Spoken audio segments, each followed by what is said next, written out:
Thank you very much. We would like to tell you that we work towards a world without war, where health is protected, justice upheld, and peace promoted. The idea for the Alliance was formed in 2018. It was like an initiative by the AUB Lancet Commission on Syria. They held a consultative meeting with several experts in the field of conflict and health, and that's where the idea was born. And the Alliance was formally launched last year in July. And the Secretariat of the Alliance is currently hosted by the University of Southampton and the American University of Beirut. We'd like to stress, and this is what we also mentioned last year during our launch, that the Alliance is a members-driven initiative, work, group, whatever you want to name it, but the most important thing is that it's members driven. So how can you get involved? If you go to our website, I'll be sharing all of these links later on in the chat, or I can send them to each one. We can send them in a group email. But the important thing is, please visit our website. You have here a tab as to how to get involved. You can either become a member, you can volunteer in one of our flagship activities, or you can contact us with suggestions as to what you would like to, and how you would like to get involved, and also suggestions for us, because we do have a big, let's say, sea of members of different backgrounds and different specializations. So please take the opportunity to contact us and to let us know who you would like to contact, who you would like to get in contact with, and what you would like to do. You could also look at our member institutions and see which institutions you would like to link up with and see what you would like to do. To get more idea about what we are doing, you can go to our What We Do page, and you can look at our Global Observatory on War, Conflict and Health, or the Global Status Report. And we hope at some point, maybe in 2 years' time, we can also hold a global conference on the status of war, conflict, and health. And we are looking at the moment at setting up a knowledge resource portal. The knowledge resource portal and the Global Observatory on War, Conflict, and Health, these are active activities that we are now doing. So if you would like to volunteer on these, please do contact us and let us know what you would like to do and how you would like to get involved. So I will not take any more of your time. Thank you very much for joining us on this first series, let's say first episode of our webinar series, and hope to see you in the others as well. Back to you, Samar. Thank you. Thank you so much, Elsara, for this introduction to the Global Alliance on War, Conflict and Health.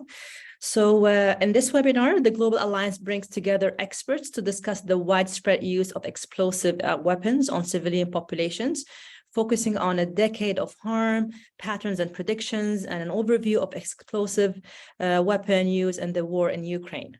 So our speakers for today will discuss the hazards of poor storage methods for explosive material and the reverberating effects of major blast events in urban areas. But before we start, we're going to run through a bit of kind of housekeeping and information important for you to note. So firstly, this session, as you know, is being recorded. The recording will be shared in the coming days on the Global Alliance website, so you can review all the materials and also share. Another thing is please interact with the panel. So you could use the Q&A and chat functions, which you can find in your toolbar. If you have any technical issues, please let us know in the chat, and the Global Alliance team will aim to assist you on that. If you would like to ask any questions, please do so in the Q&A function at the bottom of your screen. And finally, if we have a dedicated time allocated for Q&A, so we'll try to get through as many questions as possible. If you don't have time for all your questions, we will save them, and we try to kind of share the written responses along with the recording later on. So now we will begin the program for today. I would like first to welcome Dr. Ian Overton. Dr. Ian Overton is the Executive Director of Action on Armed Violence, having researched and reported on armed violence in over 24 conflicts. Ian is an award-winning human rights journalist in addition to being a member of an expert working group on explosive weapons for the Geneva International Center for Humanitarian Demining, sitting on the advisory committee to the UK All-Parliamentary Group on Explosive Weapons. He's also an expert member of the Forum on Arms Trades. And today, Dr. Ian will talk about a decade of data and analysis of explosive violence around the world with the focus on Ukraine. Thank you so much, Samar. And greetings from Midwestern England, where I'm sitting in a car. I thought that I would be able to get back to London in time to do this in more salubrious environment. But unfortunately, I put in my diary all the dates while I was in Lebanon, where we were operating on 2 separate time zones, which were an hour apart. And due to the confusions, I've ended up in a car. But Chiara Torelli is an amazing researcher who works with me at Action on Armed Violence, and she is going to be able to take you through any questions, overview of a decade of harm as gathered by our Explosive Violence Monitor, which Chiara heads up. Now, we wanted to contextualize really the great amount of explosive incidents that are visible around the world on an annual basis, but put it within a wider context, both of weapon types, victims, and also types of locations where you will see explosive violence being enacted. So how do we get our data? Well, we look every single day at English language media reports around the world. So for instance, when this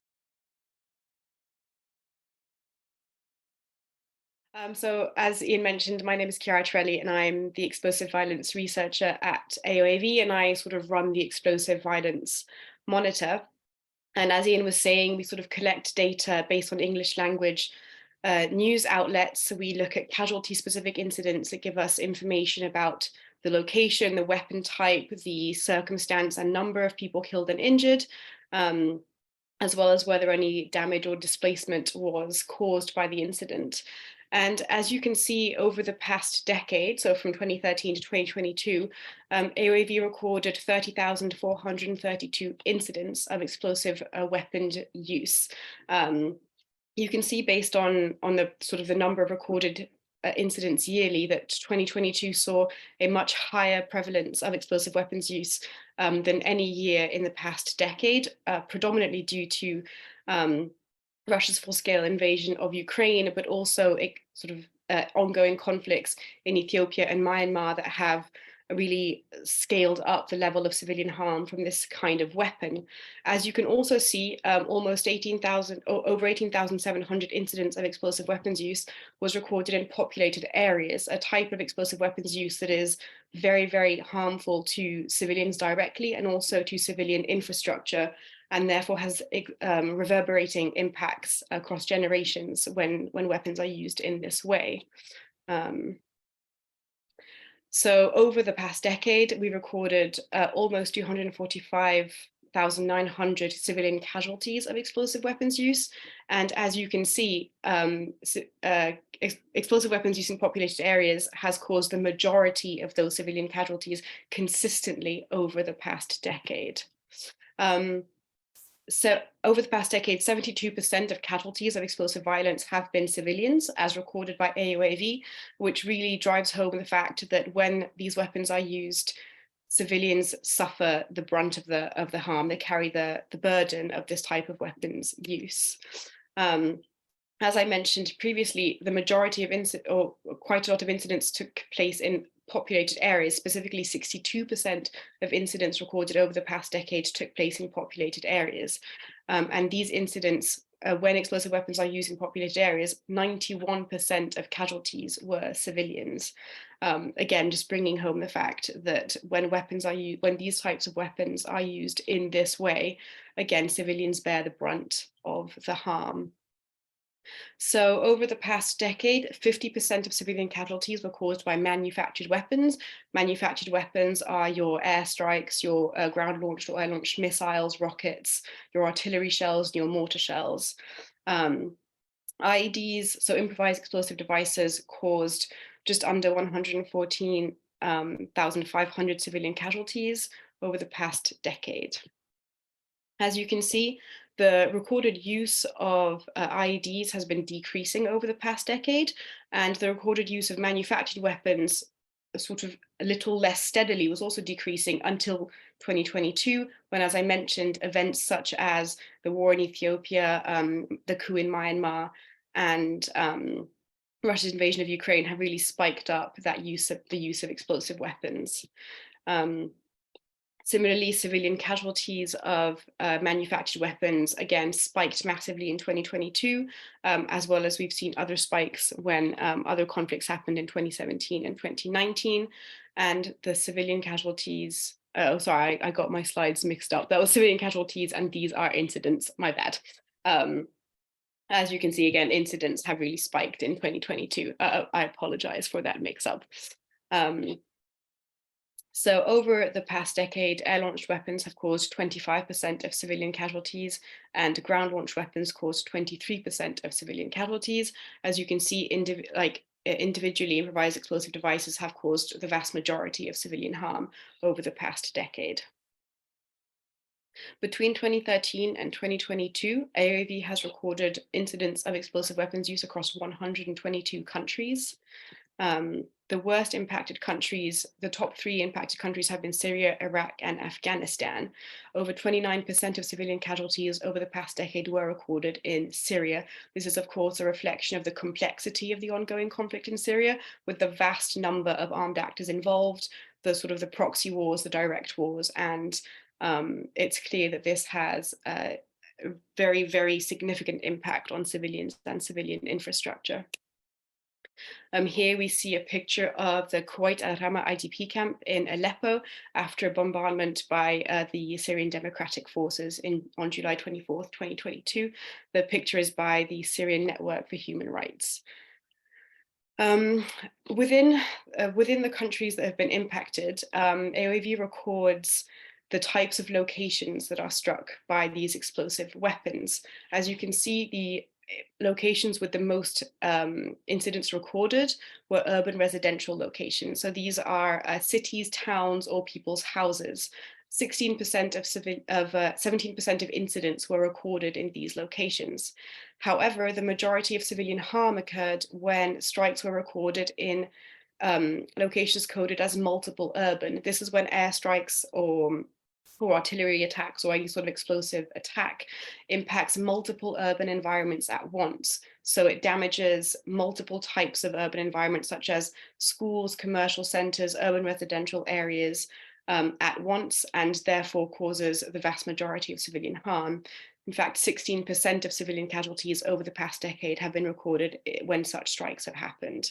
As you can see, markets, villages, and places of worship are also very affected for civilian casualties of explosive violence.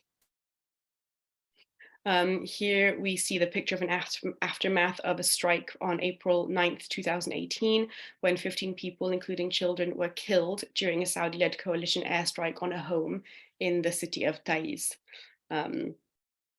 Again, it's just always important to know that despite the fact that these weapons are often used by state militaries, civilians bear the brunt of these strategies and tactics. So 2022 was marked, especially in the West, by the Russian invasion of Ukraine.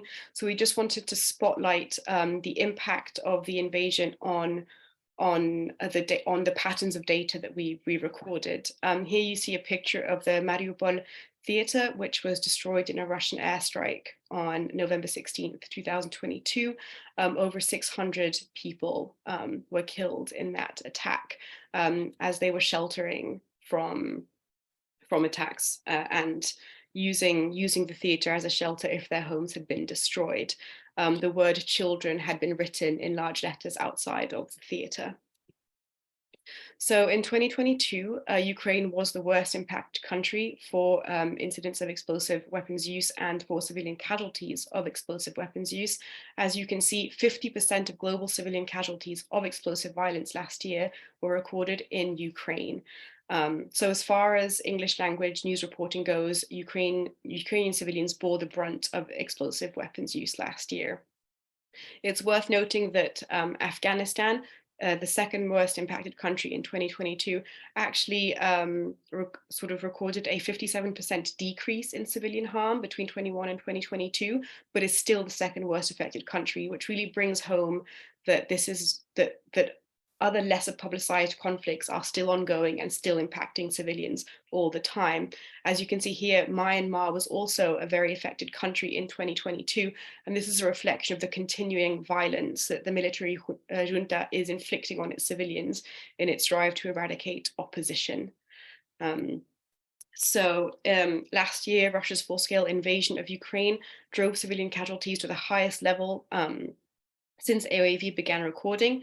As you can see, in 2021, AOAV recorded 28 civilians harmed in Ukraine by explosive weapons, whereas last year we recorded 10,351. That's a 36,868% increase in civilian harm in the country.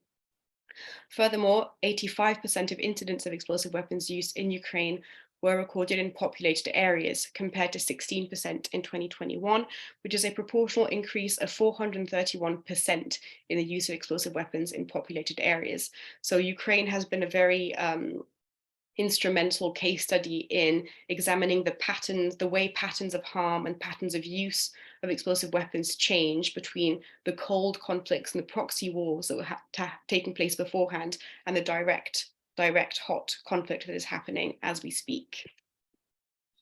So 83% of casualties from explosive violence in Ukraine last year were civilians, which again continues to illustrate the pattern that AOAV has been documenting over the past decade. And Donetsk was by far the worst impacted region in Ukraine, with 36 of civilian casualties of explosive violence in the country taking place in that region. Here we illustrate again the fact that 85% of incidents last year were recorded in populated areas where 96% of casualties were civilians. Again, just bringing home the well-known statistic that civilians bear the brunt of harm when explosive weapons are used in populated areas. Ground launch weapons have caused the majority of harm in Ukraine over the past year, accounting for 72% of civilian casualties. They're the most frequently used and consequently cause the most civilian casualties, but it's worth noting that air launch attacks such as airstrikes tend to cause a higher level of civilian casualties on average per incident than ground launched weapons. Sorry for that very fast run through and slightly disrupted exploration of patterns of harm from explosive weapons over the past decade. But if you have any questions, please do let us know, put them in the chat. And here you can see the link to AOAV's website if you want any more data. Thank you very much. Thank you so much, Kiara, for presenting these eye-opening decade of data and analysis of explosive violence around the world.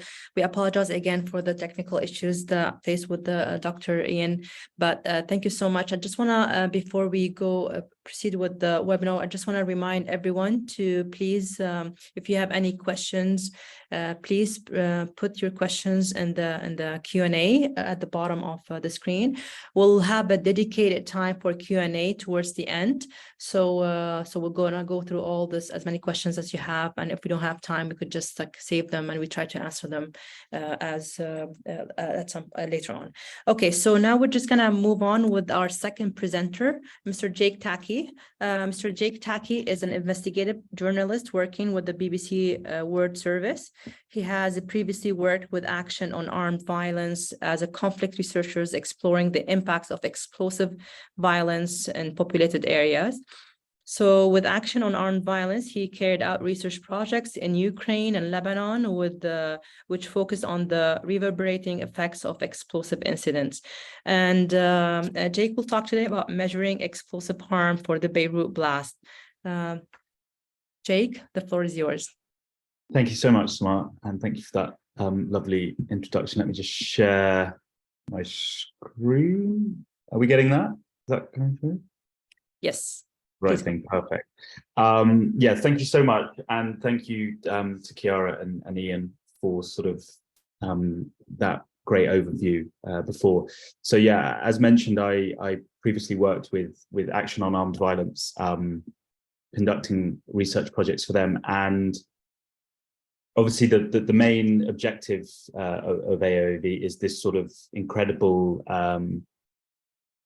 collecting of data and evidence on the macro level across, you know, the entire world, looking at English language media and giving that incredible overview and all that data that is so valuable for researchers. But on the other side, on the other hand, there's also an aspect of their work is doing, you know, a more micro level deep dive into individual explosive events and trying to sort of draw out, you know, not how these global patterns can impact on a smaller scale.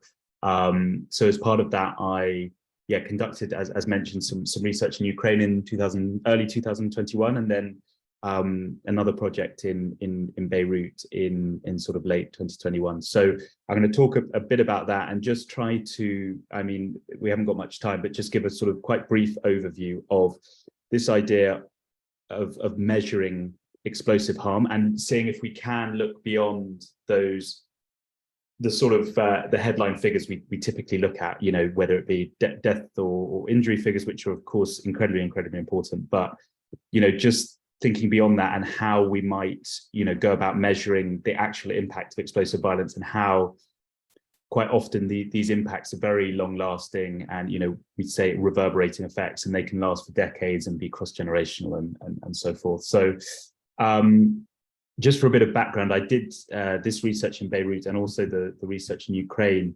using this framework that was developed by UNIDIR, which is the United Nations Disarmament Research Unit.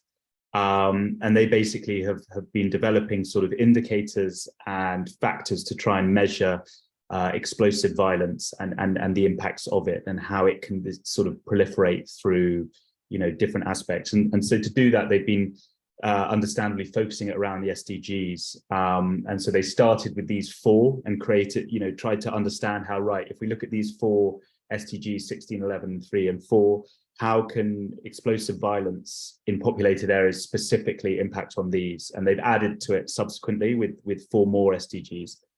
And they've got this kind of idea of thinking of populated areas or cities or whatever as these sort of very delicate ecosystems which are massively upset by explosive violence. And this is something that will sort of, you know, ripple from the epicenter for years to come. And it's not just something that causes, you know, life-threatening injuries or,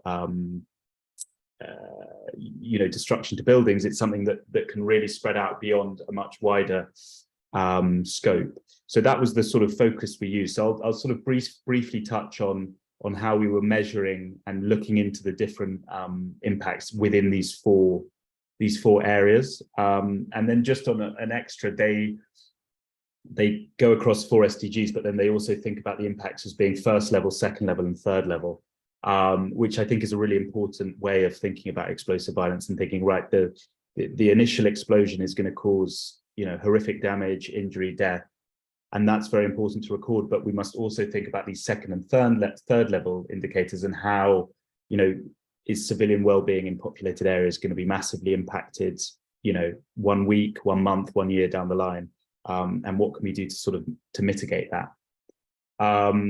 So yeah, that's just a sort of an idea from UNIDIR to give this a better idea of how, you know, it's very much, it spreads out like a spider's web from the initial impact, and this chain of causality can be very long lasting.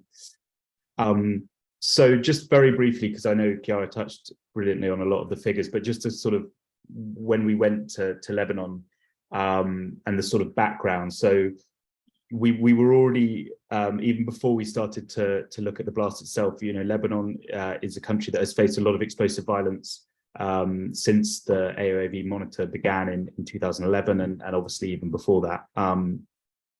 So in the decade from 2011 to 2020, The Explosive Violence Monitor recorded 2,620 casualties from explosive violence in Lebanon, making it the 13th worst affected country from explosive violence over the decade globally.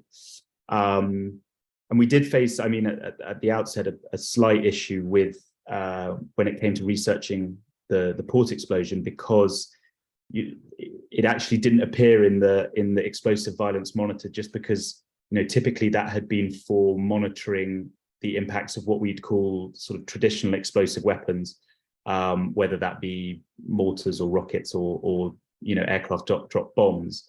So actually the Explosive Violence Monitor for AOV didn't include the 2020 port blast because of the sort of, you know, semantics around the nature of detonation and what is a traditional explosive weapon. And actually, if it was so enormous and devastating, this single blast, that actually if it had been included, it would have tripled Lebanon's casualty figures for the past decade. And it would have not been the 13th worst affected, it would have been the 7th worst affected. So that's sort of, you know, something to be aware of in the data.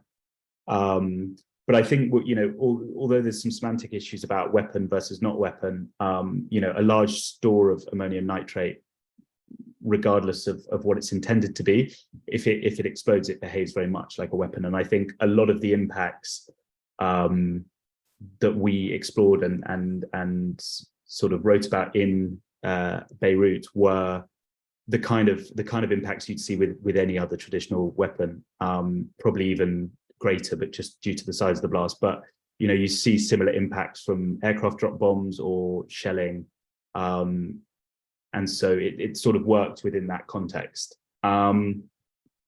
So if we move on, so here's a map actually of Beirut and the blast epicenter, which you can see there. And then it's sort of brought together several of the facilities within the city that were close to the blast radius, and it just gives a sense of this idea of, like, you know, within the epicenter and then surrounding area of all these, you know, key facilities that are sort of, you know, essential to living in a city and a city working properly. And if they're damaged, it can really sort of upset things. So I mean, the headline, the figures was more than sort of 218 people were killed, more than 7,000 injured from one single explosion, and more than 150 people had life-changing physical disabilities as a result. But those figures have sort of continued to rise, and you know, it's this idea of thinking that it's not just the initial moment. And so at the end of 2021. A man called Ibrahim Harb, who had been injured, died from the injuries of the blast more than 14 months after it had occurred.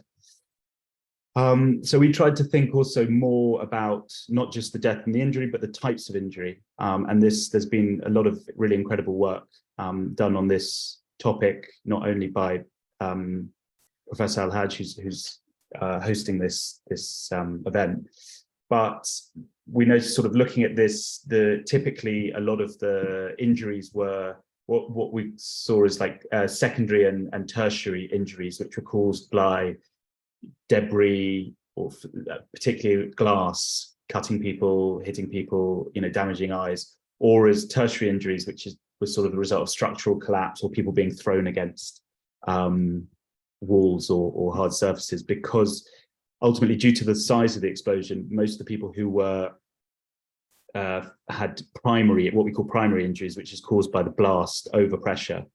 That was typically a fatal injury, just because of the huge size of the explosion. If you were close enough to be injured by that, it was likely to kill you. And so there's this huge, death and injury initially, but I think, it's important to also think how this will continue and proliferate in the weeks to come. So one interesting insight we had was speaking to a lot of volunteer groups who had been instrumental in the response and the cleanup operation following the blast. And they highlighted that a lot of volunteers, there was this huge and incredible volunteer effort from citizens in the city, but it wasn't very, it wasn't coordinated centrally, and a lot of people didn't have proper equipment or protective equipment to carry out this this kind of cleaning. So, you know, due to the huge amount of glass and building waste that was around, what was seen from these volunteer organizations is suddenly in the 2 weeks afterwards, there was a massive uptick of injuries again, where people were cutting their hands and wrists from, you know, handling pieces of glass, or maybe cutting their ankles because they didn't have sort of long trousers when they were going out to, you know, help sweep the streets ultimately. So this is another thing to think about, you know, is how, depending on the cleanup operation, that might bring many more victims and injuries into hospitals and put further strain on that. So, you know, it's thinking beyond, right, how are we going to look after people who are injured at the moment of the blast, but also thinking about these injuries are likely to increase across the board. Yeah, so I mean, just a figure, the UNDP, they estimated that there was around 20,000 tons of glass waste alone produced from the blast, which is just a sort of incredible amount of just glass to be sat on the streets. And so there's the aspect of injury down the line, and another area which we were keen to look into more is thinking about mental health, which is something that's quite often missed from a lot of the research into explosions, explosive violence, and their aftermath. So a key mental health charity operating in Lebanon called Embrace, we spoke with them, and they said they'd received more calls between August and November 2020, so that's in the sort of 3 months following the blast, than in the entirety of the year before. And it's thinking, you know, explosive violence, there's very clear links between that and PTSD and other forms of mental health issues, you know, most notably anxiety and depression, and thinking how, you know, these can impact individuals and what kind of steps can be done to mitigate that. I think also another area that requires further interrogation is thinking how sort of explosive events can re-traumatize individuals, especially if they've experienced explosive violence in the past. And there was a lot of interesting work done on Syrian refugees living in Lebanon, of which is a very large population, and individuals who'd experienced explosive violence in Syria and had fled as a consequence, and then being re-traumatized and having to reface a lot of those issues, and having those issues compounded by a new blast in what was supposedly the sort of, you know, a place of refuge. And we also found some interesting cases where individuals had, especially older individuals, had talked about how the explosion in 2020 had sort of re-traumatized them and raised a lot of trauma they'd faced in Lebanon's civil war. And we actually interviewed a medical professional, and he admitted that actually following the explosion, he started having nightmares about a very traumatic event he'd experienced as a child during the Civil War about 30 years prior. And, you know, for the month after the blast, you know, he started having this horrific nightmare again. And so that's another area to think about. So that was kind of covered within the area of SDG 16 that we were looking into. And then the other areas is this SDG 11, and thinking about, you know, how can we make sustainable cities and communities, and how does, you know, obviously an explosion of this size cuts through a city and in a very obvious way, but how does it do it, you know, down the line and in more nuanced ways? So I mean, the figures differ greatly, but at least 50,000 residential buildings were damaged. And so immediately you've got the problem of, where do these people live? Are they able to stay where they are? Are they put at risk by staying in the same home? If they have to leave because of damage, where are they going to go? You know, are there facilities to house them? You know, is it going to affect their livelihoods? Is it going to affect their health? You know, suddenly this chain of causality just starts again, and is likely to cause, you know, unless there's a very swift cleanup operation, is likely to cause, you know, problems that will last for years on end. But beyond just living, I mean, the sort of cultural impact of this destruction. This map, as you can see here, shows, I mean, the blast port is here and the blast epicenter is around here. And you can just see the concentration of sort of historic buildings. You know, it was very close to an area of Beirut where there's a lot of incredible architecture and buildings with a lot of cultural significance. the Ministry of Culture said that around 640 historic buildings were damaged by the blast, and about 60 of those were risking total collapse. And just thinking, you know, how does this affect the cultural fabric of a city if these buildings are destroyed, and also the money and the facilities and the know-how that is required to rebuild in this situation creates another huge strain for a community. And also thinking beyond the culture is and where people live is key facilities. So there was no huge impact to the sort of main water and electricity networks as a result of the blast, but what there were, because there were problems with that already because of issues in the state. So a lot of people were using generators or water pumps within their own buildings, which were often on the exterior of buildings, and they were quite often damaged. And again, you know, how quickly are you able to fix and facilitate, you know, new water and electricity conditions? Or are you in a position where suddenly large swathes of the population don't have access to clean water or electricity? So this is obviously a key issue.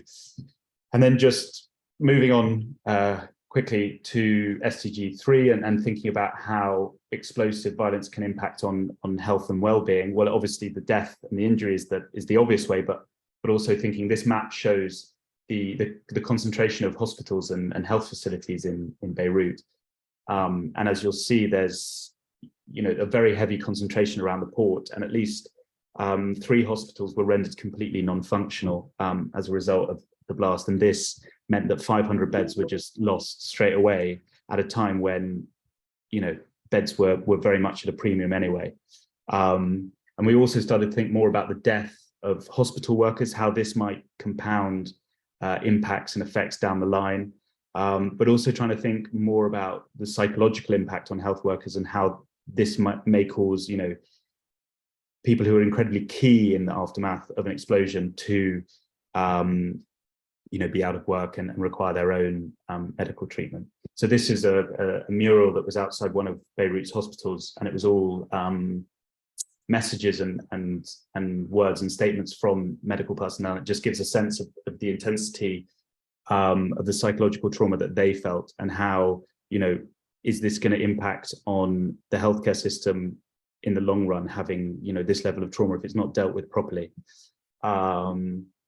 So yeah, and then just finally the impact on schooling, which is SDG 4, quality education. So at least 178 schools were damaged in the blast, and at least 85,000 students were registered at schools that were damaged.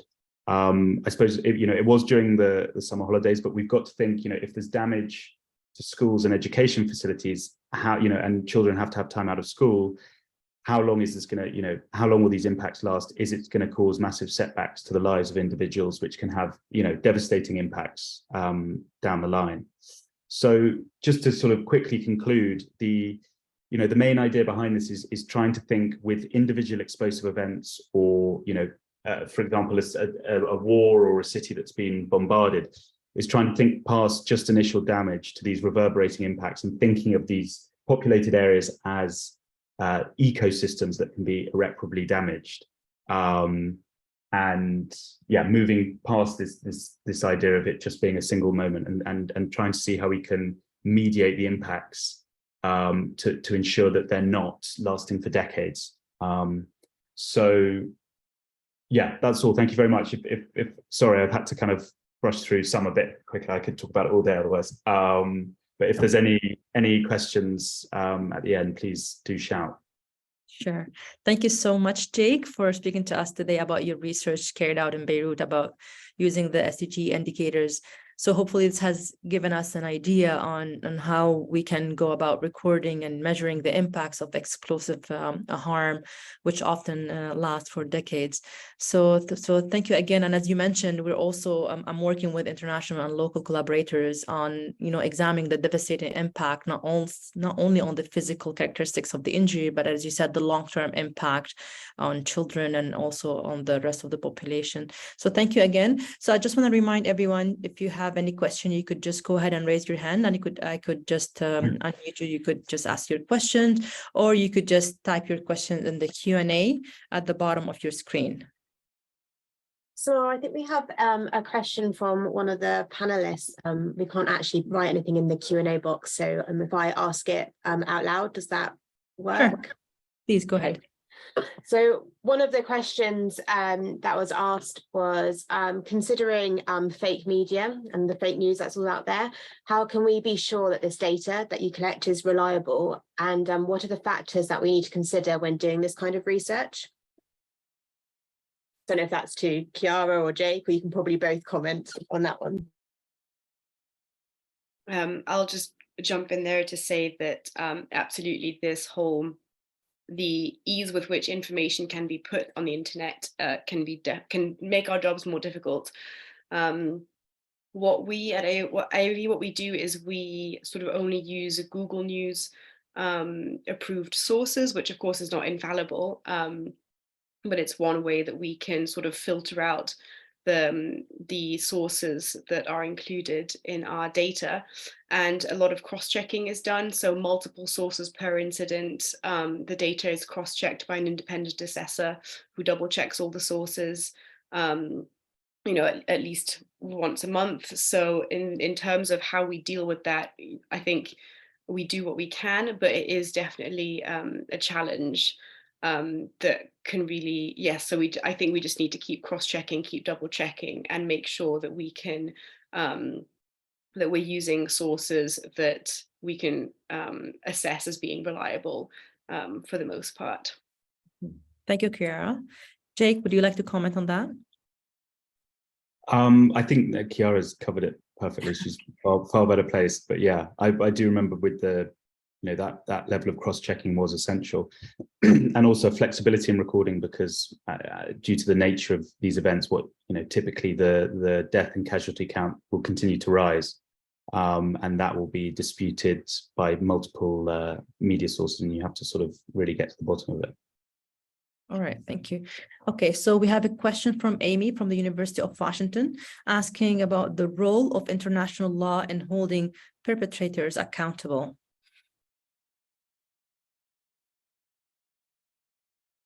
Okay, so would you like to go ahead, Jake? Yeah, I mean, it's a very difficult one. I mean, obviously, clearly the role of international law is paramount. I mean, I think in practice, the difficulties are quite extreme that are faced. So, I mean, if we use the Beirut blast as an example, I think few people would sit around and champion the role of international law in sort of bringing about justice and accountability to the victims. I don't think that's necessarily due to want of trying, but it's just, the implicit difficulties with systems in place. I know that the French and the Americans have both been trying to sort of push forward legal proceedings, but what you find, I think, in particular with explosive violence is sort of having clear accountability to a perpetrator is often quite difficult, because it can be carried out by states. Often it's done in ways that tracking down the individual perpetrator is very difficult, and often it's carried out by groups or states where international law not doesn't apply to them, but is much harder to reach them, and it's all well and good having cases out and arrest warrants out for Putin, for example, but the idea that he'll have a day in court is unlikely.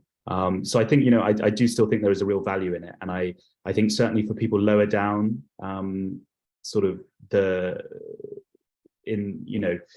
people closer to carrying out the explosive violence, and trying to highlight who perpetrators are in specific units, for example, who might be bombing or attacking civilian areas, and trying to ensure that they are held accountable and are prosecuted, I think is more doable, and there have been examples of successful cases.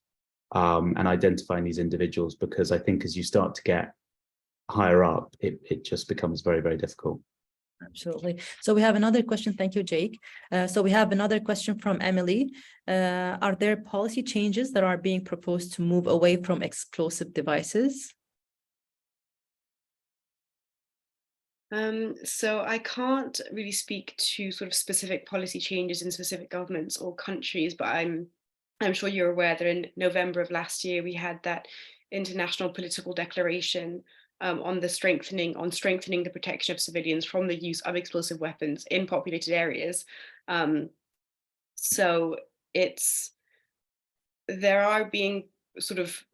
is a movement, there's a very much momentum at the moment to regulate, and in civil society would love to use the word limit, avoid, restrict the use of explosive weapons, specifically in populated areas. But there are so many challenges to that in terms of, you can in these kinds of policy, when it comes to policy reform and international declarations, you're really only engaging with state actors, but they're not exclusive users of explosive weapons and explosive devices. So I think we're facing a lot of challenges when it comes to proposing moving away from explosive devices. I'm sorry, that's not a very satisfying answer, but it's really all I can do. Thank you, Chiara. So I have another question here. How do you hope these data will be used? So I can just jump in there again. Sorry, Jake, feel free to tag on after. Go ahead, Chiara. So AOAV's data is very much sort of used in a civil society advocacy capacity as much as possible.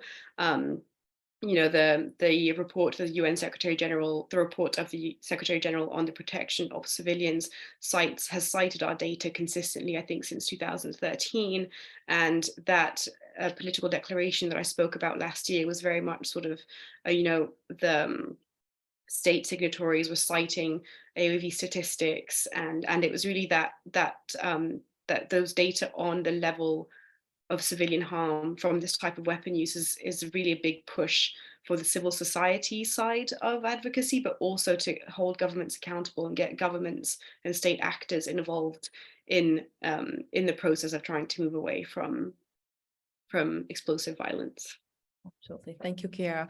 We have a question here from Dr. Samer Jabour. Many thanks to all. We usually count casualties of AWIPA in terms of people and built environment, but their impact go further. They destroy heritage sites and can destroy a neighborhood and the sense of community. How can we better account for all of the effects of AWIPA? Yeah, I can jump. It does. Yes, go ahead, great question. And I suppose the answer is it's incredibly, incredibly difficult. I would say one thing is just as many resources behind recording and collecting data. And I know in certain areas this has been done very well, and there's a lot of amazing groups throughout the world and organizations who are sort of very much focused on recording damage to cultural sites. I know there's a lot of recording going on in Ukraine at the moment, and the destruction of buildings, cultural heritage sites, and specific artworks. And again, once you get down to the sort of the neighborhood and the sense of community, it becomes even more difficult to record those things. But this is important stuff that needs to be pursued by researchers wherever possible. And the difficulties are, it seems to have been done quite well in Ukraine because there's the money and the wherewithal and the facilities to sort of push that, especially from Western organizations. But I think more needs to be done in areas around the world which are having very similar effects, but maybe the recording is not happening, because if you start to lose cultural heritage sort of completely, and there's not efforts to map it and record it, then that is pretty devastating across the board. Absolutely. Okay, thank you, Jake. I'm just going to move on for the sake of time. The second question is, states and non-state actors have increased usage of unmanned drones to deliver explosives. Does this make it harder to hold these actors accountable? You want to go ahead? Yes. Sorry, go ahead, Jake. Okay. Yeah, I mean, yes is the simple answer. And we're seeing it more and more. This has been a trend that seems to be happening for a while, and I think it makes it much more difficult for charities and organizations and also international groups to hold perpetrators accountable. And also from, the work I do now on the journalistic side, it's very, very difficult. More standardly, you're used to seeing, videos, horrific videos or images of people getting shot, in which case you can almost identify the perpetrator, you can see who pulled the trigger. But with the use of drones, especially the more sort of sophisticated style drones that have been used by the US military in the past sort of 2 decades, it makes it almost impossible in a lot of cases to find out who's behind that and who's pulling the trigger. And I think that's going to be something that continues, especially with the proliferation of very cheap consumer drones. It's going to make things very, very difficult going forward. Absolutely. Thank you, Jake. Sorry, is it okay if I just Yes, jump in just there? go Because ahead. this is Go ahead, an yeah. interesting opportunity to look at the context-specific sort of incidents, because in Myanmar, for example, local defense forces and People's Defense Forces are massively using commercial drones, dropping IEDs and grenades from commercial drones. But in this case, accountability would be easy because they're sort of celebrating the fact that they are using these improvised means. So often you can pinpoint, maybe not specific actors, but even just based on the English language reporting that AOAV is recording, you can pinpoint specific dates, times, locations, and the groups that are using these commercial drones. So I think that really illustrates the context-specific nature of a lot of explosive weapons use, and how accountability looks different depending on the context. Absolutely. Thank you so much. I have another question here, but I think for this, we'll just take that one question, and I think everything else would be documented for later. So can you please comment on Britain sending depleted uranium weapons to Ukraine? I'm not going to lie, I personally can't really speak to that in an informed Would you like to comment manner. on that? So This is No, I'm afraid I'm uninformed about that as well. okay. So I don't know, for the sake, I just have a quick question here. Can you ever accurately measure the impacts of explosive violence? Like, I know we've worked with the data, we've worked with civilians, we've worked with people, victims of all these explosive, but I mean, how hard it is to accurately measure the impact of that, especially that kind of lasted for decades. Jake, would you like to answer that? I think, as you say, it will never be perfect, but we can certainly move towards, continue improving and getting better, and things like, really important question that was asked about, how can it tear apart the feeling of community?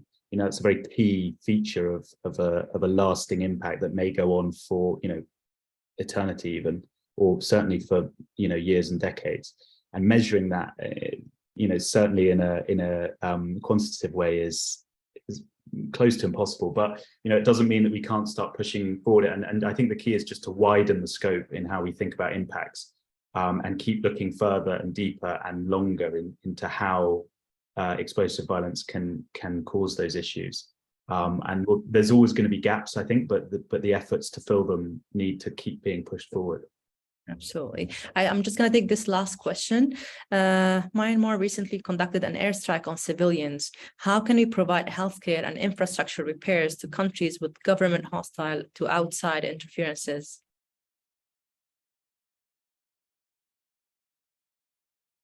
I think with difficulty, as I said, I have very limited experience in this area, but I did interview someone who volunteered with the Free Burma Rangers, and I know that there were a lot of details that they had to be very sketchy about, because I think we would all argue that they were doing a good thing going to volunteer to bring surgical expertise to a country where the civilians are in need of this kind of intervention, but they had to be sort of smuggled into the country, and they couldn't really reveal details of who helped and how and what their networks were.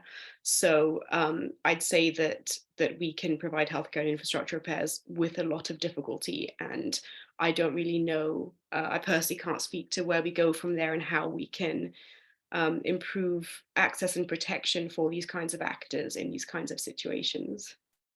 I see. So thank you so much. I think with this, we're gonna conclude. So thank you for your participation in the webinar, and also thank you for the panel.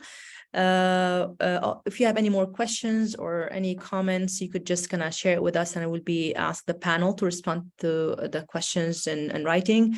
So the recording of this session, along with the additional materials, will be shared. The link to where you'll find all these materials will be posted in the chat right now. So again, thank you so much for the panelists and for your participation. I'm just gonna take Elsara's, like she's raising her hands, and then I could close the session. Yes, you can send your questions to info@warconflicthealth.org, and that way we can answer questions that you have. Thank you very much. So let's put this in the chat so you could access it, and also along with the link for you to access any materials for later on. So thank you so much for the panels again, and all for your participation. And we're just gonna close the session. So.